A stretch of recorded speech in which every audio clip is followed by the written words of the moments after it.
안녕하세요. 역사 돋보기 이영입니다.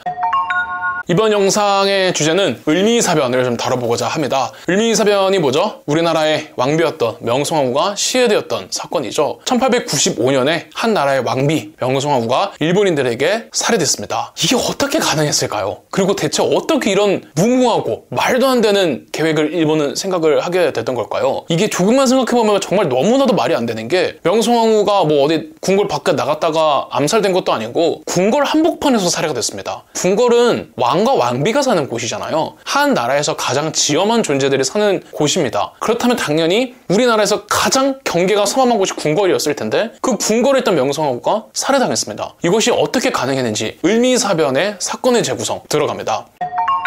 자, 일단은 이 명성황후가 어떤 인물이었는지 좀 봐야 될 텐데, 이 명성황후 같은 경우는 왕비이지만, 왕비는 일단 원칙적으로 이 국사와 정사에 관여할 수가 없죠. 하지만 워낙에 이제 고종이 우유부단한 성격이었다 보니까 사실상 조선의 외교 관련돼서는 명성황후가 다 좌지우지하고 있었는데, 명성황후는 전형적인 아주 대표적인 반일 외교 노선 그리고 친청 외교 노선 주의자였습니다. 그 과정에서 명성황후가 하면 안 될 짓들도 정말 많이 했죠. 우리 한국 근대사에 있어서 정말 어떤 큰 원흉이 됐던 좀 그런 부분도 있죠. 어쨌든 대표적인 친청주의자였는데 1894년에 청일전쟁이 일어났단 말이죠. 그리고 청일전쟁은 1895년에 끝이 납니다. 누가 이겼습니까? 일본이 이겼죠. 그래서 청나라와 일본의 이 경쟁에서 청나라가 아웃이 됩니다. 그러면은 그동안 반일, 친청 외교 노선을 고집했던 명성황후 입장에서는 망연자실할 수밖에 없는 거예요. 이제 본인의 끈이 떨어진 겁니다. 아이씨, 어떻게 해야 되지? 하는데, 이 청일전쟁의 결과로 청나라와 일본이 시모노세키 조약을 체결을 하지 않습니까? 그때 요동반도를 청나라가 일본에 할양을 하게 됩니다. 하지만 요동은 이 러시아도 원하고 있었고, 러시아의 압박으로 일본은 요동반도를 토해내야만 했습니다. 이걸로도 빡치죠. 일본 입장에서는 그렇겠죠. 그런데 이 명성황후 입장에서는 러시아다, 지금 내가 여태까지 잡고 있던 이 청나라의 끈은 끊어졌는데 일본이랑 이게 할 수는 없으니 러시아라는 끈을 한번 잡아보자, 이렇게 판단을 내렸던 거죠. 그리고 사실 고종은 원래부터 친러 성향이 좀 강했습니다. 원래 그 당시 조선에는 청일전쟁 전까지만 해도 이 조정도 그렇고 뭐 왕실도 그렇고 친청이냐 친일이냐 둘 중 하나였는데, 이젠 친청들은 살아남을 수가 없지 않게 됐습니까? 이 과정에서 고종은 러시아를 좀 원하고 있었는데, 뭐 고종이 워낙 그렇게 뭐 결단력이 있는 인물이 아니다 보니까 큰 두각을 받지 못하다가 청일전쟁으로 청나라가 아웃이 되고 러시아가 일본을 압박해가지고 일본이 깨갱하는 모습을 보면서 이제 명성황후와 고종이 아주 노골적으로 친러 외교 노선을 표방하기 시작을 합니다. 그래서 그 당시에 내각이 있었는데 그 내각이 다 친일 내각이었어요. 근데 고종과 명성황후가 그 친일 내각을 해산해버리고 친러 성향의 대신들로 구성한 내각을 새롭게 구성을 하게 됩니다. 일본인들 입장에서는 러시아한테 압력을 받아가지고 요동반도를 토해낸 것도 너무 짜증이 나는데, 지금 조선에서도 고종과 명성황후가 친일 내각을 해산해버리는 것만으로도, 그리고 친러 내각을 다시 만든 것만으로도 너무 화가 났던 거죠.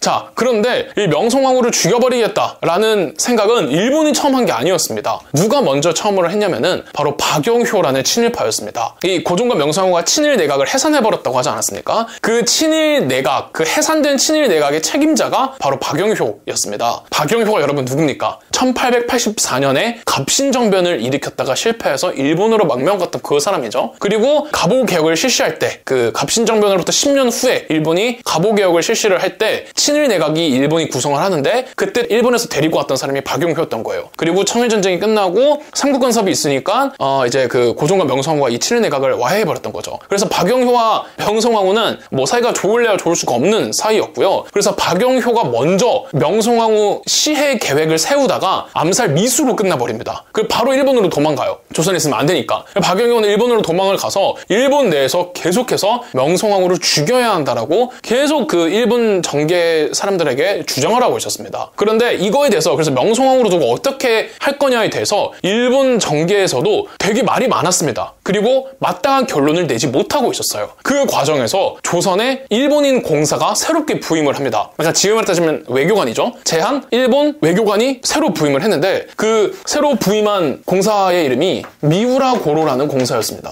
미우라 고로는 어마어마한 강경파였습니다. 그리고 박용효의 말처럼 명성황후를 반드시 없애야 된다라고 굳게 생각하고 있었던 공사였어요. 그래서 본국에서 승인이 떨어지지도 않았고 본국에서 답을 내놓지 않은 상태에서 미우라 고로 공사는 자체적으로 조선 내에서 명성황후 시해 계획을 수립하게 됩니다. 그래서 일본의 그 낭인 사무라이들을 고용을 해요. 왜냐하면은 정식 군대를 동원을 해버리면은 이거는 이제 교전, 전쟁인 거나 다름없고, 그리고 나중에 일본 낭인 사무라이들, 그러니까 깡패들이잖아요. 낭인 사무라이들을 고용하면 뭐가 편하냐? 책임 회피를 할 수가 있어요, 나중에. 문제가 됐을 때. 그래서 일본 낭인 사무라이들을 고용을 했고, 물론 그 중에서는 일본 군인들을 사무라이로 변장시켜서 위장시켜 놓은 병력들도 좀 있었습니다. 자, 그런데 깡패들만 고용하면 뭐합니까? 얘네 군거래 집어넣는다고 집어넣어집니까? 절대 안 되죠. 궁궐에 일본인 사무라이들이 들어갈 수 있다는 거거든요, 여러분. 궁궐 내에서 누군가가 일본군한테 협조를 했다는 뜻입니다. 자, 그 당시에도 수도방위 사령부라고 있었습니다. 왜 없었겠습니까? 더군다나 수도방위 사령부는 이제 궁궐을 지키는 것 또한 굉장히 중요한 임무였거든요. 당시에 수도방위 사령부가 이제 훈련대라는 부대가 있었고요. 시위대라는 부대가 있었습니다. 이 훈련대 같은 경우는요, 일본인 군사 고문들이 와서 일본식으로 군사 교육을 받았던 부대였고요. 시위대는 미국인 군사 고문단이 와서 미국식 군사 교육을 받았던 부대였습니다. 그러니까 당연히 이쪽이 조금 친일적인 성향이 있었고 이쪽이 친미적인 성향이 있었겠죠. 자, 훈련대 같은 경우에는 총 3개 대대로 구성이 되어 있었습니다. 1대대, 2대대, 3대대. 근데 각 대대장들, 3명의 대대장들이 싹 다 친일파였습니다. 그래서 미우라 고로공사가 이 훈련대 대대장들을 포섭을 해놓죠. 얘네가 내부에서 협조를 하기로 합니다. 그리고 미우라 고로공사가 한 명을 더 섭외를 해야 되겠다라는 필요성을 느낍니다. 여러분이 만약에 미우라 고로공사였으면 누구를 섭외했을까요? 명성황후의 최대의 적뿐만 아니라 고종의 적이기도 한 사람, 명성황후와 평생을 싸우면서 살았던 사람, 바로 명성황후의 시아버지 흥선대원군이죠. 그래서 미우라 고로공사가 이 조선의 대신들 중에서 친일파 대신이었던 육일준을 통해서 흥선대원군을 포섭을 합니다. 명성황후를 죽이러 갈 건데 거기에 참여를 해라. 이래서 흥선대원군은 왕의 아버지잖아요. 왕의 아버지니까 궁궐 출입이 어렵지 않아요. 자유로워요. 그래서 이 미우라 고로공사가 계획했던 이 시나리오는 흥선대원군이 고종을 만나러 간다라는 이유로 궁궐에 와서 궁궐문을 열었을 때 일본 낭인 사무라이들을 넣고 그 과정에서 훈련대 병력들이 도와주는 그 시나리오를 짜게 됩니다. 그렇게 해서 을미사변 작전이 시행이 되는데요.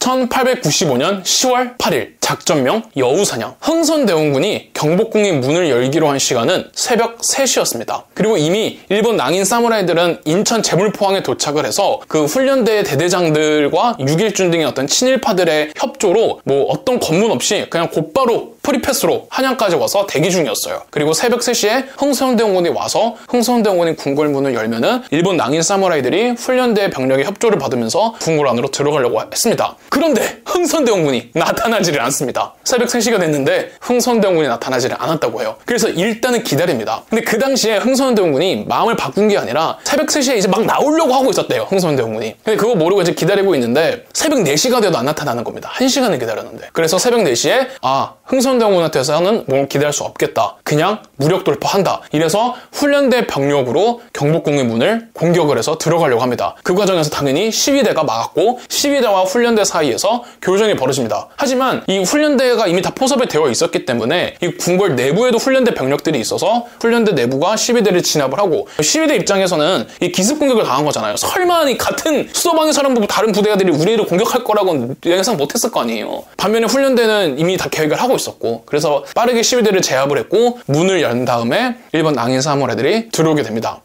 나중 일이지만 흥선대원군이 도착했던 건 새벽 5시쯤이었다고 해요. 그래서 어쨌든 오긴 왔다는 소리인데 이게 아직 풀리지 않은 미스터리입니다. 흥선대원군이 있던 곳에서 경복궁까지 별로 안 멀거든요. 근데 2시간이나 걸릴 일이 없거든요. 2시간 동안 대체 흥선대원군이 뭘 했는지는 잘 모른다고요. 남아있는 게 없다고 합니다. 어쨌든 오기는 왔습니다. 새벽 5시쯤에. 그리고 그 훈련대의 도움으로 경복궁 문을 열었고 일본 낭인 사무라이들이 들어갑니다.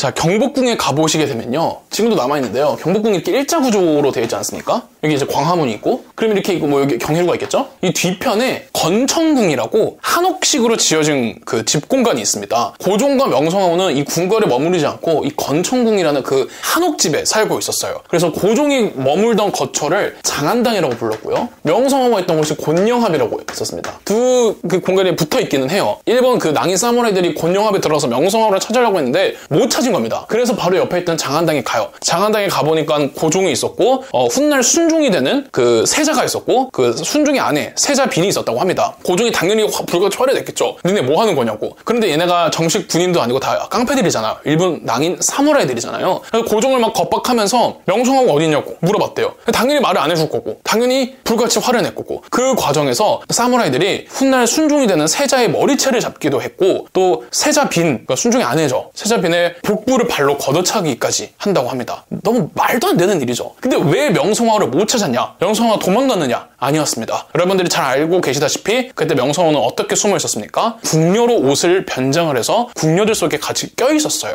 명성황후 얼굴을 모르는 이 사무라이들 입장에서는 누가 명성황후인지 모르는 겁니다. 다 궁녀들만 있고. 곤영합이라는 그 집에 가보시면은 왜 우리나라 고급 한옥 가보시면 여러분 뭐 아실지 모르겠는데 한옥이 딱 있으면은 이 누마루라는 집 구조가 있습니다. 이렇게 좀 약간 튀어나와 있어가지고 옛날에 사람들이 거기서 뭐 시 쓰기도 하고 술 먹기도 하고 친구 불러가지고 손님들 뭐 응대하기도 하고 했던 공간이 있는데 곤영합 이런 구조예요. 이 누마루가 있었습니다. 여기 이제 오코루라고 부르는데요. 여기에 이제 궁녀들을 싹 다 세워주고 이 안에 명성황후가 껴 있었던 거죠. 사무라이들이 누가 명성황후인지를 모르잖아요. 그래서 어떻게 했냐? 그냥 한 명씩 다 죽입니다. 다 죽이면 이 중에 한 명은 명성황후 죽겠지. 이러면서 이 오코루에 있던 궁녀들을 바닥에 떨어뜨려서 죽였다고 해요. 이러니까 이 사이에 껴있던 명성황후가 깜짝 놀라가지고 뛰쳐서 장안당 쪽으로, 고종이 있는 장안당 쪽으로 뛰쳐가고 있었는데 미처 가지 못하고 붙잡힌 다음에 다시 일본 낭인 사무라이들이 데리고 와서 곤영합 앞에서 칼로 난도질을 해서 명성황후를 시합니다. 기록에 의하면은 이 당시에 그 일본 낭인 사무라이들에게 명성황후가 능욕을 당했다라고 적혀 있습니다. 이거를 두고 이제 그 능욕이 뭐냐를 두고 정말 갖가지 해석들이 난무를 하는데요. 정확한 건 모릅니다. 기록에는 그냥 능욕을 당했다 정도만 되어 있어서 뭐 능욕을 당했다가 이런 거를 말하는 거다라고 막 인터넷에서 떠도는 거는 그냥 추측성이라고 보시면 될 것 같고 어떤 능욕을 당했는지 모르지만 아무튼 능욕을 당했다라고만 적혀 있습니다. 그렇게 해서 명성황후가 시해를 당했고 그리고 이제 아침 해가 떴습니다. 그리고 이 모든 사건을 기획했던 미우라 고로 공사가 들어와서 명성황후 시신을 확인을 하고 낭인 사무라이들에게 뒷산에 가서 불태워라 해서 이 사무라이들이 명성황후 시체를 데리고 뒷산에 가서 불태워버립니다. 그리고 미우라 고로공사가 고종을 만나러 가죠. 뻔뻔하게도. 가서 어제 새벽에 있었던 일은 우리 일본과는 무관한 일이다. 이 일본인 사무라이들이 얘네들이 자체적으로 행동한 짓이다. 우리랑은 관계가 없다. 이런 식으로 뻔뻔하게 거짓말을 합니다. 그리고 일본 본국에서도 이거는 일본 본국이 허가를 내려준 작전이 아니었기 때문에 뭐라고 발뺌을 하냐면은 명성황후를 시해한 거는 흥선대원군이었다. 이러면서 일본 본국에게는 흥선대원군에게 책임을 전가를 해버립니다. 이렇게 해서 미우라 고로의 이 완벽한 사기는 끝나는 줄 알았는데 이 당시, 이 난리가 있었던 당시에 경복궁에 우크라이나 건축가가 한 명 있었대요. 그래서 그 우크라이나 건축가가 현장을 다 목격을 한 겁니다. 그래서 그 우크라이나 건축가가 당시 한양에 있었던 각국 해외 공사관들한테 다 가가지고 이 사실을 다 알렸어요. 그래서 미우라 고로 공사의 거짓말은 금세 들통이 났고 당연히 일본은 엄청나게 국제적으로 지탄을 받았습니다. 그래서 일본도 국제적 지탄을 받으니 미우라 고로 공사를 해임하고 체포를 했는데 얼마 안 있다가 바로 석방을 시켜줍니다. 이 사건이 바로 우리 근대사의 끔찍한 사건 중 하나인 을미사변이었습니다. 저희 역사 돋보기가 멤버십 가입을 시작했습니다. 멤버십 가입을 해주신 분들 덕분에 영상 제작에 큰 도움이 되고 있습니다. 감사합니다. 영상 재미있으셨다면 구독과 좋아요, 알림 설정까지 해주시면 감사드리겠습니다.